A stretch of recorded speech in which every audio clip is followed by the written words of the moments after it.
Hello दोस्तों, तो कैसे हो आप सभी? आशा करता हूँ आप सभी ठीक होंगे। एंड जैसा कि मैंने आई थिंक पहले बोला था आप लोगों को कि कुछ वीडियो मैं लाऊँगा एक मेरे फ्रेंड के साथ जो कनाडा में रहते हैं।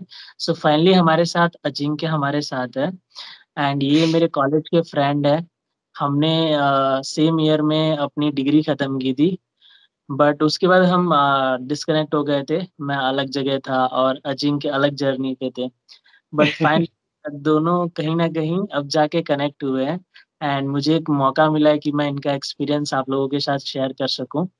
सो अब आगे की वीडियो अजिंक्य कंटिन्यू करेंगे और अपने बारे में थोड़ा इंट्रोडक्शन भी देंगे कि कैसे कनाडा गए एंड अभी क्या फ़ील हो रहा है उन्हें। सो सबसे पहले तो इंट्रोड्यूस करेंगे अपने बारे में। सो अजिंक्य। हाय मेरा नाम जैसा कि शुभम ने बोला है अजिंक्य है और हम लोग क्लासमेट थे और मैं कनाडा आया 2019 के अंदर। बट मैंने ये ड्रीम देखा था लाइक 2013 के अंदर। So yes, dreams do come true. ऐसा एक वॉलपेपर है मेरे एक फ्रेंड के फोन के अंदर। मुझे तो वो पता भी नहीं था लेकिन सच में हो भी चुका है ये। सो 2013 में जब ये जवानी है दीवानी आई थी, सबकी फेवरेट मूवी, तब मैंने सोचा था कि मैं एकदम बनी जैसा हूँ और मुझे इंडिया में तो रहना ही नहीं है, मुझे बाहर ही जाना है। तो उस टाइम पे ऐसे हिंट जैसा था कि हम लोग, मतलब मैं जा सकता हूँ बाहर। फिर पहले मैंने दुबई का सपना देखा, उसके बाद जब डिप्लोमा 2015 में खत्म किया, देन आई थॉट कि बस इंडिया से तो बाहर जाना है कहीं पे भी। और फिर 2017 के आसपास लाइक लिटरली वो ड्रीम के बारे में सीरियसली सोचना शुरू किया, दैट इंडिया से बाहर कनाडा में जाना है। सो 2017 के आसपास मैंने सोचा, और हमारी एक एचओडी थी, उनके कोई रिलेटिव ने सॉरी, उन्होंने एक कंसल्टेंसी शुरू की थी। और वहां पे मैंने फर्स्ट टाइम जाके सोचा, because I thought I am already in degree, तो मैं बाहर जाके क्या करूंगा, क्योंकि डिग्री तो यहाँ पे खत्म कर ली, तो बाहर जाने का मतलब क्या है। तो उन्होंने मुझे हिंट दिया कि डिग्री कर देना is not like end of the world, तुम अभी भी जा सकते हो। सो उसके बाद मैंने मेरा एक फ्रेंड को बताया कि लाइक सच्ची में मुझे जाना है।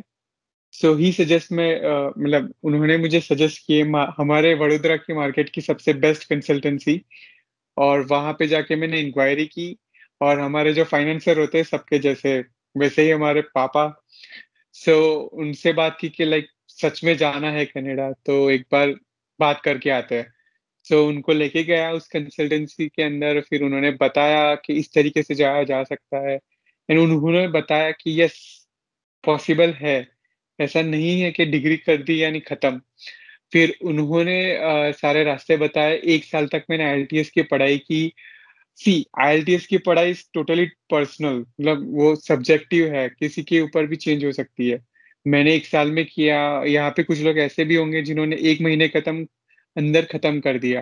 एंड गुजराती मीडियम से होना या इंग्लिश मीडियम से होना या मराठी मीडियम से होना, कोई फर्क नहीं पड़ता। थिंग इज कि तुम कितना कैचअप कर सकते हो और कितना आगे बढ़ सकते हो। सो मुझे 1 साल इसलिए लगा बिकॉज मैं डिग्री के फाइनल ईयर में था, और मैंने एक बार अटेम्प्ट किया था फरवरी 2019 में, बट 0.5 की वजह से रुक गया। एंड आई थॉट कि एक टाइम पे दो चीजें नहीं हो सकती, बिकॉज मेरा डिग्री का फाइनल ईयर था। अगर वो डिग्री ही नहीं खत्म कर पाऊंगा तो बाहर जा कैसे जा पाऊंगा। सो मैंने एक टाइम पे फिर आईएलटीएस को साइड में रखा। क्लासेस में जाता था लेकिन इतना सीरियसली नहीं लिया, और जैसे ही मतलब डिग्री खत्म हुई मई के अंदर, वैसे मैंने आईएलटीएस पे पूरा फोकस कर दिया 110%। और फिर अगस्त 2018 में फाइनली वो रिजल्ट आया जो मुझे चाहिए था, और मतलब मैंने परफेक्ट स्कोर किया था। उसके बाद वापस से 1 साल रुकना पड़ा बिकॉज कॉलेजेस सारे बंद हो चुके थे। फिर भी 2019 के अंदर फाइनली मुझे वीजा भी मिल गया कनाडा का, मई महीने के अंदर। और मई मंथ में, oh, in the month of May मुझे फाइनली वीजा मिला। और सितंबर 2019 में मैं कनाडा में आया, और तब से लेके अब तक सब कुछ सही चल रहा है। ओके। सो ये अजिंक्य भाई ने अपने बारे में इंट्रोडक्शन भी दिया और अपनी जर्नी भी बताई। अब थोड़ा-सा डिटेल में जाते हैं। सो अचिंक भाई ने थोड़ा इसे शॉर्टली शॉर्टली करके मतलब अपना सब चीज़ें शेयर की है। अब हम थोड़ा टीजर डिटेल में दे जाते दिया। हैं बिकॉज़ हाँ, बिकॉज़ एज़ लाइक मैं ऐसा मानता हूँ कि व्यूअर्स पॉइंट ऑफ व्यू आप लोगों के मन में अ लॉट ऑफ क्वेश्चन्स होंगे। हम लंबा नहीं खींचते, लेकिन कुछ चीज़ें क्लियर करते हैं कि ओके, पहली चीज़ सो एज़ अ स्टूडेंट जैसे कि अभी हमारे जो व्यूअर्स हैं मैक्सिमम स्टूडेंट्स होंगे एंड उनकी एज मान के चलते अराउंड 20 टू 30 के बीच में होगी। तो उनके दिमाग में अगर ये कंसर्न है या तो वो जॉब कर रहे होंगे या तो स्टूडेंट होंगे, 2 ऑप्शंस हैं। राइट, तो जो एक जॉब कर रहा होता है उनके मन में भी ये ऑप्शन होता है कि क्या मैं बाहर जॉब के लिए जा सकता हूँ या मास्टर्स के लिए फर्दर एजुकेशन के लिए अगर वो डिग्री पे जॉब कर रहे हैं या डिप्लोमा पे यहाँ पे, तो बाहर जाके मैं बीई करूँ या मास्टर्स करूँ, वो कंसर्न या तो कोई स्टूडेंट होगा तो वो सोच रहा है कि अब मैं यहाँ मैंने डिप्लोमा किया है तो डिग्री बाहर करता हूँ या वो करता हूँ।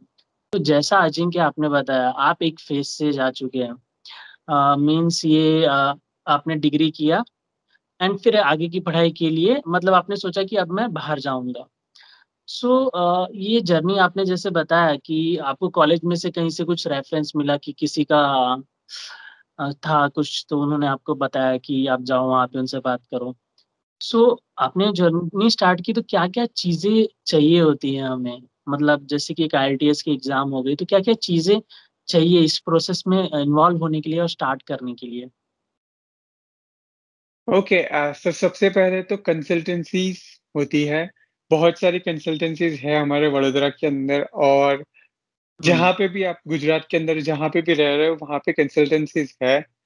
थिंग हुँ, इज़, सबसे पहली चीज़ है कि तुम्हें सोचना है कि तुम्हें कौन-सी कंट्री में जाना है, ओके? और ऐसा नहीं है कि यूएस में नहीं जा सकते, यूके में नहीं जा सकते, इसीलिए कनाडा में जाना है। सो पहले कंट्रीज़ शॉर्टलिस्ट करो कि कौन-सी कंट्री में जाना है, और ओके, उसके बाद थोड़ी 2-3 कंट्रीज़ एकदम ऐसा रखो। ऐसा मतलब ये नहीं कि सिर्फ़ कनाडा यानी कनाडा ही जाना है। कनाडा हुँ, के ऑप्शन में यूके ओपन रखो, यूके के ऑप्शन में न्यूज़ीलैंड ओपन रखो। हुँ, हमेशा बैकअप प्लान्स होना बहुत ज़रूरी है लाइफ़ के अंदर, because okay, plan A, B sorry, अगर लाइफ़ में प्लान ए फ़ेल होता है तो आपके पास प्लान बी होना चाहिए, और बी भी फ़ेल होता है तो एबीसीडी में 26 लेटर्स है। यानी हुँ, जितने ज़्यादा प्लान्स उतने ज़्यादा सक्सेस के चांसेस। हुँ, तो पहले कंट्रीज़ शॉर्टलिस्ट करो, फिर ओके, शॉर्टलिस्ट करोगे तुमको कौन से कोर्स में जाना है। ऐसा नहीं है कि भाई मैकेनिकल कर लिया यानी कोई और कोर्स में नहीं जा सकते हो, बिकॉज़ नॉर्थ अमेरिका को बोला जाता है लैंड ऑफ अपॉर्च्युनिटीज़। ओके, सो आप कंसल्टेंसीज़ के थ्रू डिसाइड करो कि मतलब पूछो और कंसल्टेंसीज़ में जाके कि भाई मैं मैकेनिकल से हूँ, कि मैं कंप्यूटर से हूँ, तो मैं कौन-सी-कौन सी फील्ड में जा सकता हूँ। हुँ, सो आप ये डिसाइड करें कि आपको कौन-सी फील्ड में जाना है। सो ये हुआ नंबर 2, और नंबर 3 है आईएलटीएस। अभी हर एक कंट्री की रिक्वायरमेंट अलग-अलग है। सो पहले चेक करो कि कौन-सी कंट्री में कितने बैंड स्कोर्स चाहिए, उस हिसाब से लेके आओ। मैं तो जनरली बोलता हूँ 7 ऑल लेके आओ, अ, हर एक मॉड्यूल के अंदर 7 बैंड्स लेके आओ। कोई हुँ, भी कंट्री में वीज़ा मिल जाएगा for students, okay? For hmm, hmm, students. और जैसा आपने बोला, जो जॉब करने के लिए सोच रहे हैं और उन सब के लिए, सो भाई आपके लिए 8777 है, और उसकी आईएलटीएस का नाम है आईएलटीएस फॉर जनरल ट्रेनिंग। सो वो जनरल ट्रेनिंग वाली आईएलटीएस के अंदर 8777 लाने होते हैं, और उसके थ्रू एक्सप्रेस एंट्री होती है, और फिर डायरेक्टली आपको पीआर मिल जाता है, जिसके लिए हम लोग स्टूडेंट 2 साल वेट करते हैं, वो चीज़ आपको डायरेक्टली मिल जाती है, इफ यू ओके, गेट 8777। सो ये सारी चीज़ें रिक्वायर्ड है। ओके।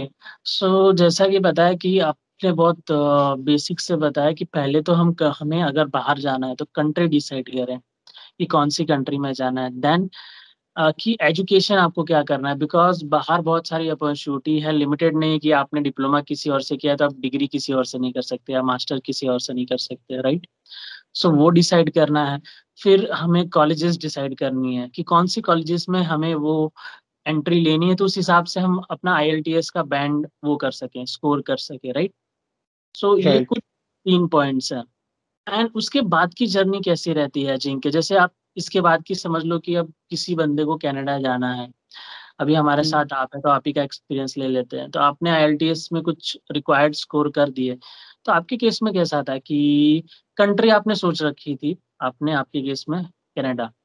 एंड कॉलेजेस का सोच रखा था या स्कोर के बाद स्कोर के हिसाब से कंट्री का वो किया? नहीं, मतलब एक्चुअली कनाडा से भी पहले, जैसा मैंने बताया, आईएलटीएस शुरू करने से भी पहले मेरे दिमाग में सीट कॉलेज है जहाँ पे मैं पढ़ रहा हूँ वो था। सो हुँ, मेरा तो कंट्री से भी पहले मैंने कॉलेज डिसाइड कर ली थी कि भाई मुझे स्टेट में ही जाना है, और वो कहाँ पड़ती है, कनाडा के अंदर। ओके। सो अल्बर्टा अल्बर्टा कनाडा के अंदर। हुँ, मैंने कॉलेज डिसाइड कर ली थी, फिर उस हिसाब से मैंने प्रिपरेशन की और आईएलटीएस में बेंच लेके आया। ओके। और उसके बाद जब मेरे पास बैंड स्कोर आ गए, फिर मेरा तो कॉलेज फिक्स ही था, इसलिए फिर मैंने फाइल रखने के लिए प्रोसेस माँगी, और उन लोगों ने फिर बताया कि ये डॉक्यूमेंट्स रिक्वायर्ड है। वो तो कोई भी आप कंसल्टेंसीज़ में जाओगे, तो वो लोग आपको अच्छे से समझाएँगे, बिकॉज़ उनको भी बिज़नेस करना है, राइट? सो वो अच्छे से आपको समझाएँगे कि कौन सी डॉक्यूमेंट्स रिक्वायर्ड है, कौन से डॉक्यूमेंट ज़रूरी है, वो सारे चेकलिस्ट दे देंगे आपको। सो उस हिसाब से डॉक्यूमेंट्स अरेंज करो। इस तरफ फिर फाइनेंस का भी सोचना है, बिकॉज़ पैसे के बिना कुछ होता नहीं है भाई साहब। So correct. जहाँ पे फाइल रखी, और वहाँ पे आपको लोन के लिए अप्लाई करना है, ताकि बैंक आपको फंडिंग दे। और कनाडा में आते हो तो यहाँ पे $10,000 एज़ अ जीआईसी आपको प्रीपे करने होते हैं, ताकि जब आप कनाडा में आओ और आपको जॉब ना मिले, तो आपको गवर्नमेंट वो पैसे रिटर्न देगी, आप वो पैसे यूज़ कर सकते हो। इन सम केसेस बहुत लक अच्छा, मतलब मेरे जैसों का लक बहुत ही अच्छा नहीं होता है, तो 4-4 महीने तक जॉब नहीं मिलती, और कई बार तो जीआईसी भी नहीं मिलती। तो हुँ, हो जाता है वो, लाइक सब्र का फल मीठा होता है। मुझे 4 महीने के बाद जॉब मिली थी, फिर भी मैंने ओके। कर लिया था। और जीआईसी आपको भरनी पड़ेगी, उसके सिवा कॉलेज की फ़ी भरनी पड़ेगी। So hmm, up on an average 25 lakhs के आसपास की लोन आपको लेनी पड़ेगी, और इस हिसाब से सब कुछ होता है।